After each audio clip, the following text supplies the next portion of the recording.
Thank you all for coming. I really appreciate it. Yeah, it means a lot to have so many people here, and had a really beautiful time, I guess, the last month and a bit in Beachport. So it's really nice to have so much support and all of you here. Come again. Well, if my car doesn't want to work, I'm kind of stuck here, so that's okay. Yeah, so I guess just to give a little bit of background about this exhibition and the work that you see on the walls, pretty much just documenting my journey that I've taken from Sydney all the way here. So the start's just over there. I left Sydney in March and then ended up having car issues, which meant I had to stop in Wagga Wagga. So that was kind of where the first place was taken, all the images. We got to go to the observatory there, which was really beautiful, and I got to spend some time with the locals, which was really special to take me in when I had no idea what was going and what was going to happen. But then it meant that I saw all these other beautiful places along the way, which were completely unexpected and I hadn't really planned on my journey. So kind of going through that, then got to experience the hay plains, which some of the photographs there as well was the flattest plains in Australia, which is so spectacular. The sunsets there were so, so beautiful. And then made my way in through the outback of Australia. So here, this is Mungo National Park, the most incredible place I think I've been to, and the landscapes were something I hadn't ever seen before, with such a rich history, and something that really stood out to me. So all these formations that are there are pretty much just clay and sand, which is what all these artworks are made out of. So that really stood out to me, of all these forms that can be created from the land and then formed by wind and rain, and then what kind of comes about of it. And something that really stood out to me, I had a talk from a First Nations ranger, was that these won't be there forever. They're kind of a moment in time, and they're constantly changing because the weather. So that really stood out to me a lot. And then that kind of formulated a lot of the thought behind all of these works, is that nothing in life is permanent. Everything's moving and fleeting and changed by the environment. But it doesn't matter what kind of stage you're at, it's always really beautiful and it's flowing, and you kind of just have to let a lot of things go and move. So it was quite a lot of the inspiration behind the thought processing, and having to leave Sydney and go through all that journey, leaving kind of everything behind. That really stood out to me, and it was I guess a big lesson. So then moving through, kind of coming through Victoria over here, and then once again here is in South Australia, so spending time near central South Australia and regional South Australia. A lot of time in the bush alone. And that was quite interesting because it was a very different landscape I was exposed to. But once again, I spent a lot of time there, about a month, because I was also pet sitting there. So I spent a month there, very isolated, not really talking to anyone. It wasn't very much like Beachport where there's a community and things like that. But in that time is where I really had to sit with a lot of things. And I think some of you might have read the little explanation, but a lot of what I got from like letting go is this idea of like, there's a lot of grief in letting things go, but then it's also a really beautiful thing because you make space for so many new things to come into your life and new things to happen. So during that time is where there was a lot of shedding and a lot of like letting things go and moving through different emotions.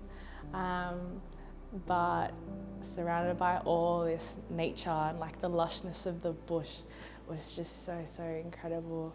And then the kind of last part you see is Beachport, and that has been an incredible piece to the journey.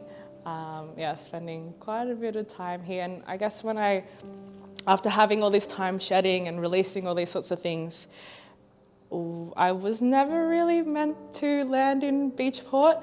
My idea was to go up north and just like when I was talking to Tanya, like it really kind of clicked, and there was something that I was like, maybe I think I have to go there instead of what my original plan was.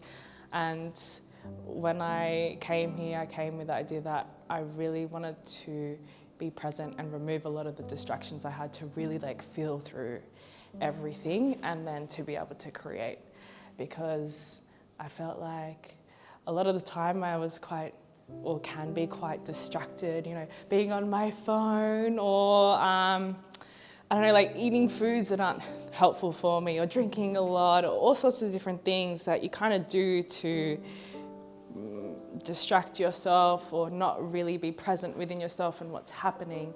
And so that first month I spent in Beachport, I really tried to like eliminate a lot of things and also just try and connect with everyone. And it was such a beautiful place to do that because I met all of you. And there was just so much beauty that came out of it, and like realizing, like it's actually okay to like, you know, release things that don't need to be held on to anymore and like meet all these new people and get involved. So it's a really special place for that. And so during that month, I pretty much created the collection that you see here. So with a lot of help from everyone, like I think each of you had a part to play in this really. All these artworks are pretty much made in that time, and it was really interesting, like each of them have their own little things, different kind of thoughts behind them, of movement, but what I tried to take of it is little lessons that I learned in each of the different places. So I originally was going to put all the artworks together and the photographs together, but I was like, no, like the artworks belong within and amongst the photographs within the place.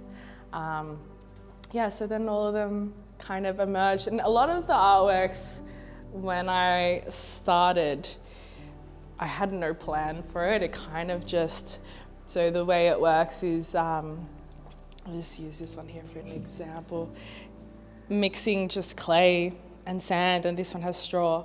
And so because it's so tactile and you can just use your hands, it was kind of a matter of like, what am I feeling, what's happening today, and then just move through it, and like whatever the lessons were that I took from the journeys. So a lot of them weren't really planned. There wasn't kind of an initial thought to the way they work, and they're kind of beautiful in that sense that they all just emerged. And with this as well, and through the journey, a lot of these artworks are made from the clays that I collected along the road on the journey as well. So they're very much like tied to the places and the stories and the memories from where I even collected them.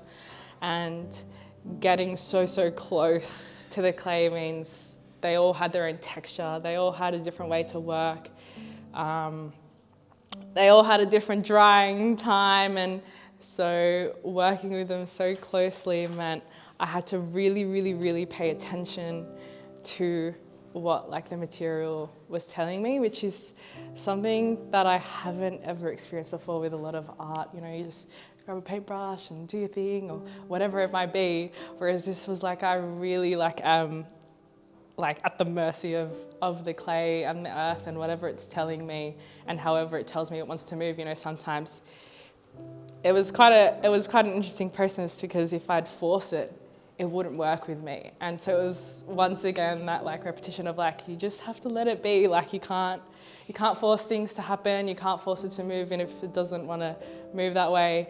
So it was quite an interesting process to work through all of this. But yeah, I'm really kind of amazed at how they all came out. And it took quite a bit of time to work through because everything had its own process and layers. Really, really connected with the art. So thank you all for coming and experiencing it. And I guess I've got here like a little bit of the samples of the materials we use. So like a lot of like the different clays. The last couple of weeks been running little workshops, which has been really nice. So we made like little samples of the clays as well, and like have started playing and creating our own art. So you'll see some here and at the back there.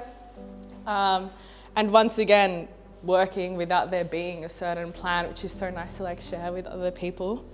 And then I've kind of through that, I also have started to make like little kits.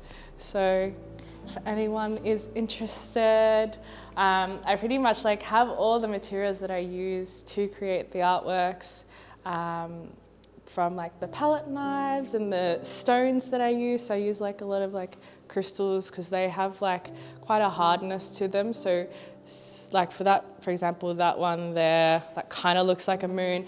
If you look up close, it's got like a shine to it. And so when you've kind of rub the clay over a process of time, it creates like this beautiful shine. So nothing was really added to it.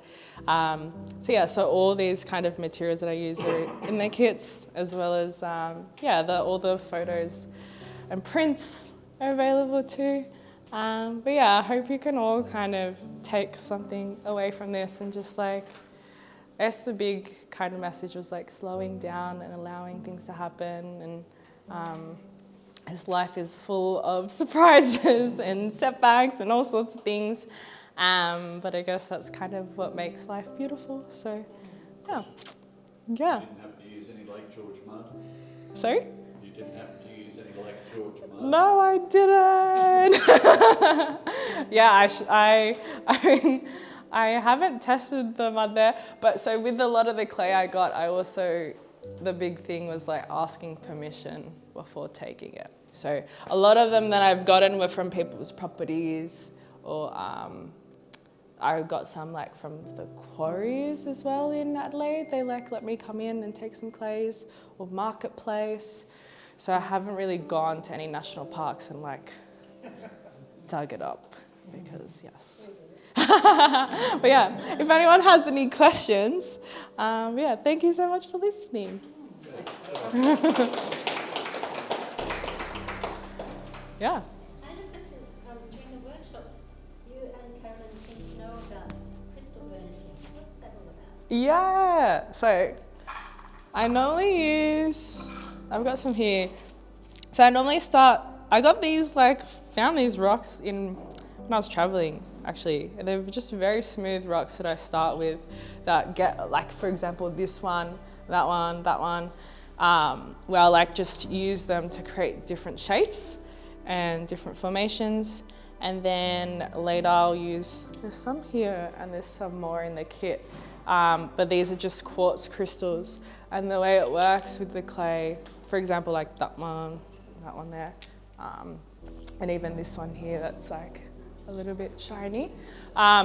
Pretty much the way it works is you have like you put kind of water on the surface, and then as you rub, the clay rises to the surface and kind of gets like a creamy sort of texture.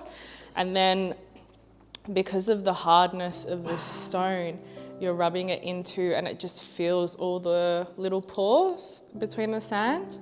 And then it takes hours, but then you can add like a little bit more clay slip, which is just clay mixed with water, so additional clay to fill the remaining pores. And then as you kind of rub it, it then starts to shine, but you have to keep making sure that there's like enough moisture in it for it to kind of rise. and then also it's a matter of like the pressure. So depending on, it like starts to get harder as you rub more with these stones, and then it pretty much like creates like a layer on the surface, which creates that shine. And I think some people also then like put wax over it, like beeswax to make it shine more, but yeah, it's all just, it's pretty incredible, all the different textures that you can get just from different techniques you can use. But yeah, that's the burnishing. And you can do burnishing as well, like with pottery, like if you were to make a bowl, instead of firing that bowl, you can just burnish it as well, so it works like that too. Yeah. Where's the next adventure off to? I don't know, it depends on if my car works. You might be moving back in the shed. Yeah, maybe. Yeah, no, I have no idea. Yeah, well, because the initial plan was to, go up through Flinders, but it just depends on the car, and yeah, just gonna see. Yeah, maybe I'll just stay in Beachport. I don't know yet. Yeah, I guess we'll see. Yeah. Well, we've enjoyed having you around town. Nah, thank you. Yeah, it's been really nice. Happy that you got one. Sorry?